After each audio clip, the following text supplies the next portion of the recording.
everyone, you're watching American Wire. Greg Stew is showing multiple guns as he's speaking during a House committee hearing on gun legislation. Check it out. Last year in 2021, the Glock 19 was the highest sold handgun in the United States. It comes with a 15-round magazine. That gun would be banned. Right here in front of me, I have a Sig Sauer P226. Comes with a 21-round magazine. This gun would be banned. Here's a 12-round magazine. This magazine would be banned under this current bill. It doesn't fit because this gun was made for a 20-round, 21-round magazine. This gun would be banned under this bill. Here's a Sig Sauer 320. It takes a 20-round magazine. Here's a 12-round magazine that would be banned. It doesn't fit because it would be banned. This gun would be banned under this bill. Here's a gun I carry every single day to protect myself, my family, my wife, my home. This is a XL Sig Sauer P365. Comes with a 15-round magazine.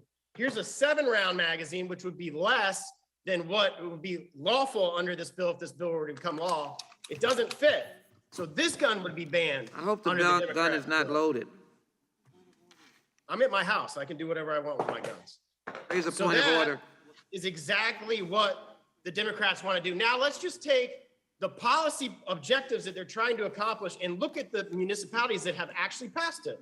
Maryland, Washington, D.C., Cook County, Illinois, all have some of the strictest gun country laws in the country, including limiting magazines to only 10 rounds. By comparison, in Florida, there are significantly less restrictions and no limits on magazine size in the state of Florida. Would the gentleman yield for a Are question? these laws effective? Would the gentleman yield for a question? Let's look at the homicide rates in major cities and anti-gun jurisdictions that have magazine bans. Would the gentleman yield for a question? The state of Florida, where we have freedom and the ability to carry whatever firearm we want. Mr. Chairman, would the gentleman yield for a question? Largest city by area in the state, in my state. Would the gentleman yield for a question?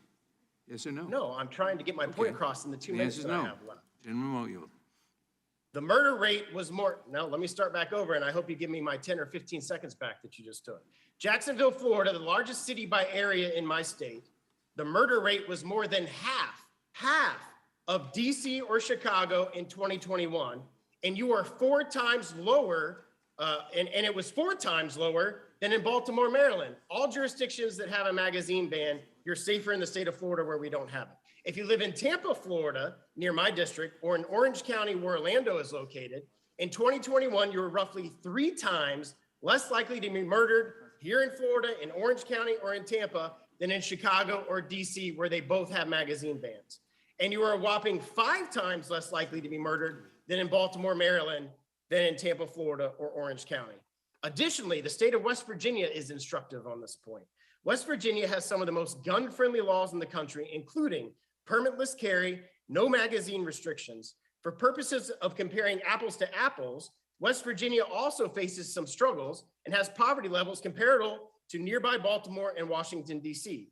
Yet someone is 9 times less likely to be murdered in West Virginia than in Baltimore, and approximately 5 times less than in D.C., according to the most recent numbers in those jurisdictions. You know, with Greg showing the guns, actually showing us what he was talking about, made me understand more the point that he was making.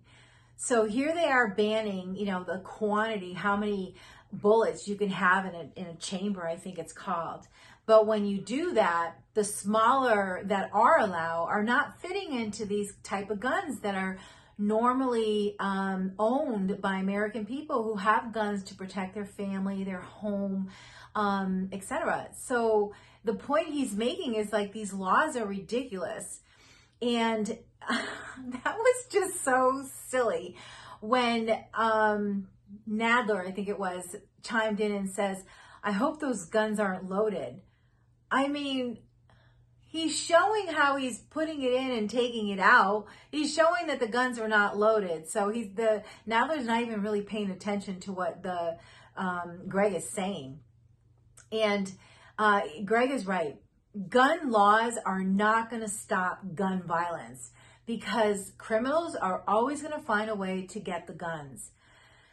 Democrats need to focus on bringing back mental health facilities that will deal with people with mental health issues.